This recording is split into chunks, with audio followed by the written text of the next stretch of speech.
नमस्कार दोस्तों, स्वागत है आप सबका आपके अपने इस यूट्यूब चैनल पे। आज की वीडियो में करेंगे हम कोडिंग डिकोडिंग का बेसिक। आज हम अपना रीजनिंग का सबसे पहला चैप्टर कर रहे हैं कोडिंग डिकोडिंग। और कोडिंग डिकोडिंग में क्या बेसिक हमारी रिक्वायरमेंट है हम उसको पहले पूरा करेंगे। सबसे पहले हम देखेंगे कि कोडिंग डिकोडिंग में हमें जो ए से लेके जेड तक की अल्फाबेट की हमें पोजीशंस पता होनी चाहिए। ए से लेके जेड तक की पोजीशन पता होनी चाहिए। जैसे हम ए को काउंट करें अपनी फिंगर्स पे, ए में एक होता है। बी को काउंट करें, ए बी, बी पे दो होता है, सी पे तीन, डी पे चार, ई पे पांच, एफ पे सिक्स, ऐसे सो ऑन जेड तक जाएंगे हम तो जेड तक आ जाएगा हमारा 26, एक से लेके 26। तो एक से लेके 26 को हम पोजीशन को पहले लिख लेंगे। उसके बाद मैं आपको इसको याद भी करवा दूंगा साथ में ही। तो सबसे पहले हम इसकी पोजीशन को लिखते हैं।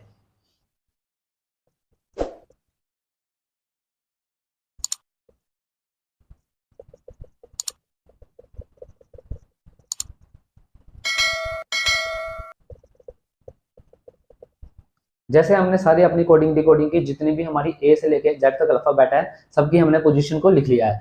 तो मैं इसको याद करवाने की कोशिश करूंगा जैसे कि मैंने इसको याद किया था। मैं देखूंगा कि आप भी वैसे ही याद करो।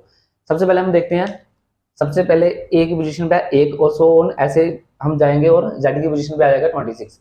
अभी इसको मैंने ऐसे क्यों लिखा, इसको भी लिखने का एक रीजन है, वो मैं आपको वीडियो के आगे बताऊंगा क्यों लिखा इसको। तो ए की पोजीशन पे है एक और जेड पे है 6। अभी हम काउंटिंग करेंगे अपनी उंगली पर। तो एफ तक तो सबको याद ही होता है। जैसे ए पे एक है, बी पे दो, सी पे तीन, डी पे चार, ई पे पांच और एफ तक 6। एफ के बाद हम याद करने की कोशिश करेंगे। सबसे पहले इसको याद करने के लिए मैं आपको एक वर्ड देता हूं, अब उसको याद कर लेना। ये वर्ड है ई जे ओ टी एंड वाई। ई पे होगा 5, जे पे होगा 10, ओ पे होगा 15, टी पे होगा 20 और वाई पे होगा 25। आप इसको याद कर सकते हो। इसको रिलेट करके इसके साथ भी आप इसको याद रख सकते हो। सबसे पहले हम देखेंगे ए से लेके ए 2 3 4 5 6 एफ तक तो हमें याद होता ही है। अगर नहीं है तो आप इसको फिंगर पे काउंट कर सकते हो। आपको जैसे जैसे आप कोडिंग डिकोडिंग करोगे आपको ये बड़ी आसानी से याद हो जाएगा। आगे देखते हैं हम। जैसे जी में यहाँ पे डंडी बंडी ऐसे, तो इसका मतलब जी पे 7 निकल रहा है, इसका मतलब यहाँ से 7 हो गया। एच को अगर हम ऐसे कर देंगे तो ये हो जाएगा 8। उसके बाद आई है, अगर आई को हम ऐसे लिखें तो इसकी ऐसी डंडे को रब कर दें तो ये 9 की पोजीशन पे आ जाएगा।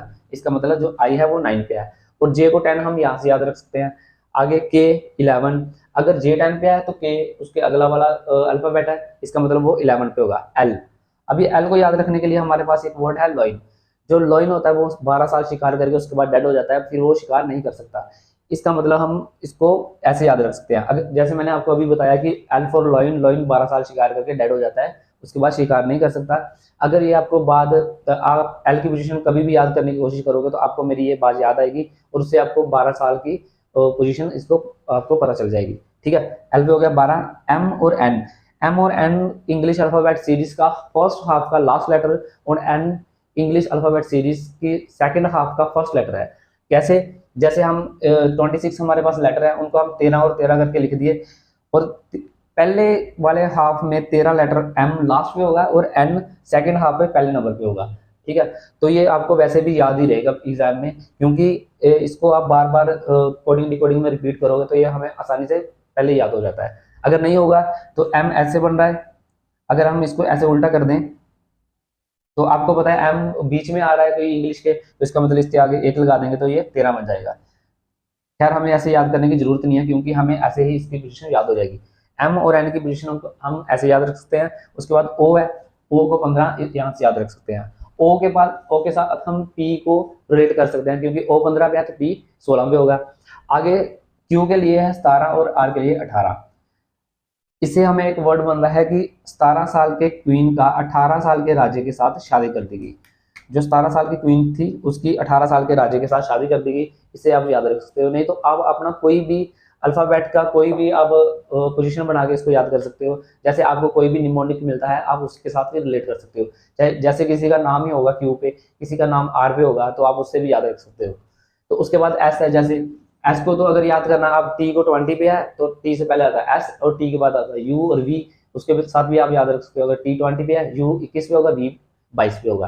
तो मैंने एस को याद रखा है क्योंकि मेरा नाम है एस पे, इसलिए मैंने इसको पहले से याद रखा है, तो ये मुझे ऐसे याद हो गया। और टी 20 मैंने बता दिया। टी को रिलेट करके यू को और वी को भी याद कर सकते हैं आप। उसके बाद है हमारे पास डब्ल्यू। डब्ल्यू को याद करने के लिए डब्ल्यू की पोजीशन भी ऐसे बन गया, अगर हम इसको ऐसे उल्टा दें ये 3 बन जाएगा। अब ये आपको पता है कि ये लास्ट पे आता है कहीं, तो लास्ट पे आता है तो यहाँ पे 1 तो लगाएंगे नहीं हम, तो 2 लगा लेंगे, तो इसका मतलब ये 23 वाली पोजीशन पे हो गया। उसके बाद एक्स 24 पे, वाई है और जेड है। अगर वाई का नहीं पता तो वाई को यहाँ से रिलेट कर सकते हो, और वाई से पहले आता है एक्स और लास्ट पे आता है जेड, ये तो आपको हो ही जाएगा। ठीक है, तो ये तो थी हमारी पोजीशन। अभी हम क्या करेंगे, अभी हम देखेंगे हमने इसको ऐसे क्यों लिखा। इसको ऐसे लिखने का भी एक कारण है, मैं आपको बताता हूँ। अभी जो हमारी रीजनिंग में कोडिंग डिकोडिंग होती है, वो जैसे ए है वो जेड के ऑपोजिट होगी, जैसे बी है वो वाई के ऑपोजिट होगा। इसमें ऐसे भी वर्ड आएंगे, जैसे आपको कोई एक वर्ड दिया जाएगा, उसके बाद दूसरा वर्ड दिया जाएगा, बोलेगा ये कोडिंग है इसकी, ये डी कोडिंग है, और एक वर्ड देगा ये कोडिंग है और इसकी डी कोडिंग निकालो। मतलब कि पहले को दूसरे के साथ रिलेट करना पड़ेगा हमें। पहले को दूसरे के साथ रिलेट कैसे करेंगे, जैसे बी का उसने सी बना दिया, उसने डी का ई बना दिया। जैसे फॉर एग्जाम्पल, जैसे उसने बी का सी बना दिया, डी का ई छोड़ के एफ बना दिया, यहाँ पे ई का एफ जी छोड़ के ई बना दिया, ऐसे अब जी छोड़ के जी बना देते हैं हम यहाँ से। अब यहाँ पे क्या हो रहा है, यहाँ पे +1 हो रहा है, क्योंकि बी के पास ई आएगा, 1 प्लस किया इसने, डी के बाद ई और एफ +2 कर दिया, ई के बाद एफ और जी यहाँ पे भी 2 प्लस कर दिए। हमें इसके पैटर्न को समझना पड़ेगा, इसके पैटर्न को समझ के हम दूसरे वाले को निकाल सकते हैं। अभी वो ऐसा करेगा, जैसे बी का अगर वो दे देगा वाई, डी का वो दे देगा डब्ल्यू, ई का दे देगा वी, तो आप इसको कैसे करोगे, इसको करने का सिर्फ एक ही तरीका है। अगर आप इस पोजीशन को याद करोगे कि ये एक दूसरे के ऑपोजिट होते हैं, इनको अगर याद कर लोगे तो आपको देखते ही पता चल जाएगा कि ये क्या हो रहा है, इसमें क्वेश्चन में क्या हो रहा है, क्योंकि हम हर एक क्वेश्चन को अलग अलग पैटर्न में समझने की कोशिश करेंगे। हम ऐसे इसके पैटर्न करेंगे कि हमारा पैटर्न कोई छूटेगा ही नहीं, और पेपर में हम जब देखेंगे क्वेश्चन को, हम देखते ही उसको टिक कर सकते हैं कि इसकी ऑप्शन क्या होगी। तो हम देखेंगे इसको, अभी इसको हम रब कर देते हैं, इसको बाद में देखते हैं। अभी हम देखेंगे कि जैसे जी है वो टी का ऑपोजिट है, जैसे एच है वो एस का ऑपोजिट है। अब हम इसको कैसे याद रखेंगे, इसको याद रखने के लिए हमारे पास कुछ वर्ड है, आप उसको याद कर सकते हो। उसको याद करने का तरीका यही है कि आप उसको 1-2 बार पढ़ोगे तो वो आपको याद हो जाएंगे। पहले मैं वो वर्ड लिख लेता हूँ।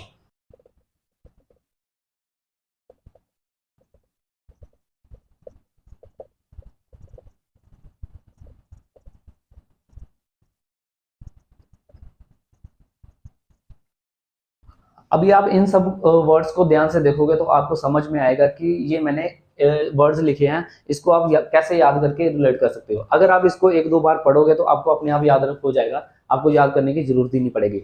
सबसे पहले हम देखते हैं कि अगर ए को जेड से याद रखना है तो इसको कैसे याद रखेंगे हम। ए से जेड इंग्लिश अल्फाबेट सीरीज होती है, वैसे भी आपको पता है, अगर फर्स्ट पे ए है तो लास्ट पे फर्स्ट कौन होगा, ए। अगर सेकंड पे हमारा बी है तो लास्ट से सेकंड लास्ट कौन होगा, वाई।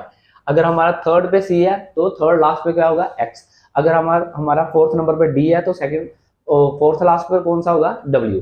तो ऐसे हम अगर ऐसे याद नहीं रख सकते तो हम ऐसे इस वर्ड्स को याद रखेंगे तो हमें वो याद हो जाएगा। कैसे हो जाएगा, जैसे बी और वाई को याद रखने के लिए हमारे पास वर्ड है बॉय, एक्स और सी को याद रखने के लिए हमारे पास वर्ड है जेरोक्स कॉपी, डी और डब्ल्यू को याद रखने के लिए हमारे पास वर्ड है ड्यू, एल बी और ई को और एल और ओ को याद रखने के लिए हमारे पास सिर्फ एक ही वर्ड है जिसका नाम है लव।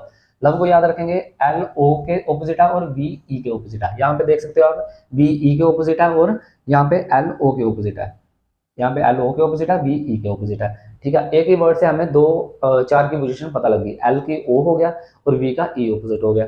उसके बाद देखते हैं हम एफ और यू। एफ और यू को याद रखने के लिए हमारे पास है फ्लू वर्ड, जी और टी को याद रखने के लिए हमारे पास वर्ड है जी टी रोड, एच और एस को याद रखने के लिए हमारे पास वर्ड है हाई स्पीड, इंडियन रेलवे। आई और आर को याद रखने के लिए, जे और क्यू को याद रखने के लिए हमारे पास वर्ड है जोकर क्वीन। उसके बाद के और पी को याद रखने के लिए हमारे पास वर्ड है पीके। पीके मूवी है, उससे आप याद रख सकते हो। अगर आपको के आएगा तो इसका ऑपोजिट निकालना होगा, तो आप बोलोगे के है उसका पीके होगा। अगर पी आएगा तो उसका मतलब है कि पीके होगा, तो इसका मतलब पीके मतलब के पी के ऑपोजिट है। ठीक है, उसके बाद हम देखेंगे लव का तो हमने कर लिया। लास्ट पे अगर एम और एन एक दूसरे के ऑपोजिट होंगे, ये तो मैंने पहले आपको बता दिया। अगर नहीं ऐसे भी याद होगा तो आप उसको मैन से याद रख सकते हो। तो ये तो थे हमारे ऑपोजिट। ऑपोजिट जो भी हमारे अल्फाबेट्स थे वो मैंने आपको सब करवा दिए। अगर फिर भी आपको ये याद नहीं होते तो आप क्या करोगे, आपको मैं एक फॉर्मूला देता हूँ, आप उसके साथ भी इसको निकाल सकते हो। कैसे, जैसे हम देखते हैं कि आपको इनकी पोजीशन तो याद होनी ही चाहिए। अगर आपको इनकी पोजीशन याद नहीं है तो आपको बहुत दिक्कत होगी पेपर में क्वेश्चन करने के लिए। अगर मान लो कि यहाँ पे आपको दिया गया है जी, जी का ऑपोजिट निकालना है, जहाँ आपको कोई वर्ड दिया गया जी, आपने देखना है कि ये इसका ऑपोजिट है या नहीं है। तो आप इसको कैसे देखोगे, जी नंबर को कौन से पे होता है, 7 पे, जी 7 पे होता है। और किसी भी नंबर का ऑपोजिट निकालने के लिए उसको 27 से माइनस कर देते हैं तो उसका ऑपोजिट आ जाता है। अब 27 को 7 से माइनस करेंगे तो आ जाएगा 20। तो 20 किसका हो गया, टी का। जहां पर देख सकते हो आप जी का ऑपोजिट है टी। ऐसे आप इंडियन रेलवे का निकालना चाहते हो आई, अगर आप निकालना चाहते हो आई के ऑपोजिट आपको नहीं पता तो आप 27 से माइनस करोगे 9 को, तो ये आ जाएगा हमारा 18। और 18 पे होता है हमारा आर। ये पोजीशन आपको पता होनी चाहिए। तो ऐसे ही आप अगर किसी का ऑपोजिट निकालना है तो आपने 27 से माइनस कर देना है, तो वो आपका हो जाएगा ऑपोजिट। अभी जो कोडिंग डिकोडिंग है वो कैसे चलती है, 2 तरीके से चलती है। एक कोडिंग डिकोडिंग चलती है ऐसे लीनियर वाइज। कैसे चलेगी, यहाँ से आएगा 1 2 3 एंड सो ऑन, और 26 तक जाएगी, मतलब ए से लेके जेड तक जाएगी, मतलब कि ए बी सी और सो ऑन जेड तक, और जेड तक जाके खत्म हो जाएगी, उसके बाद आगे नहीं चलेगी।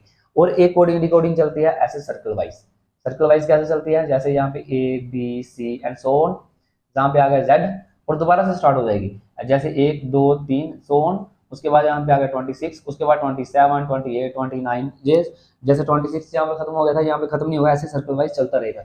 पर आपको इसको इसकी और इसकी टेंशन लेने की कोई जरूरत नहीं है, क्योंकि ये जो मैंने आपको पहले वाले बेसिक करवा दिए वही सारा बेसिक इसमें लगेगा, इसके अलावा इसमें कुछ नहीं लगेगा। तो आज की वीडियो में इतना ही। हम अपनी वीडियो में आज बेसिक ही हमने किया। हम अपनी नेक्स्ट वीडियो में हम पार्ट 1 पार्ट 2 पार्ट 3 पार्ट 4 जितने भी इसके कोडिंग डिकोडिंग के पार्ट होंगे मैं सारे के सारे आपको करवाने की कोशिश करूंगा। और उसके बाद मैं इसका एक शॉर्टकट सीरीज भी लॉन्च करूंगा। शॉर्टकट सीरीज में होगा कि आपको एक क्वेश्चन होगा, आपने फटाफट ये देखना कि एग्जाम में हम इस क्वेश्चन को फटाफट कैसे कर सकते हैं। बस आपने एक क्वेश्चन, जैसे मैंने आपको ऐसा क्वेश्चन दिया ए बी, इसका मैंने फॉर एग्जाम्पल इसका बोल दिया मैंने जेड है, इसका वाई है, ये इसकी डिकोडिंग है। अगर मैंने बोला सी और डी, इसकी डिकोडिंग निकालो आप। ऐसे तो ये क्वेश्चन बड़ा आसान है, तो मैं आपको ऑप्शन में दे दूंगा, जैसे यहाँ पे ए बी जेड वाई, यहाँ पे डी सी, और यहाँ पे हो जाएगा हमारा डब्ल्यू और एक्स, सॉरी एक्स और वाई, एक्स और वाई निकाल लो, ठीक है। तो आप इन सब में से आप क्या करोगे, पहले इसको नहीं निकालोगे, पहले ये चेक करोगे, फिर ये चेक करोगे, फिर ये चेक करोगे, फिर ये, ऐसे नहीं निकालोगे। आप फटाफट देखोगे यहाँ पे क्या हो रहा है, यहाँ पे एक दूसरे का ऑपोजिट हो रहा है और यहाँ पे भी एक दूसरे का ऑपोजिट होगा, तो जो भी होगा हमारा आंसर, हम ऑप्शन में जाएंगे। सी का ऑपोजिट क्या होता है, एक्स, इसका मतलब एक्स, जीरोक्स कॉपी मैंने आपको बताया था, इसका मतलब सी का एक्स है, एक्स किसी और में नहीं है, इसका मतलब यही हमारा आंसर होगा ऑप्शन, और कोई ऑप्शन हो ही नहीं सकती, ठीक है। तो मैं आपको ऐसे ऐसे शॉर्टकट भी करवाऊंगा। तो आज की वीडियो में इतना ही, मिलते हैं हम अपनी नेक्स्ट वीडियो में, तब तक के लिए बाय बाय, टेक केयर।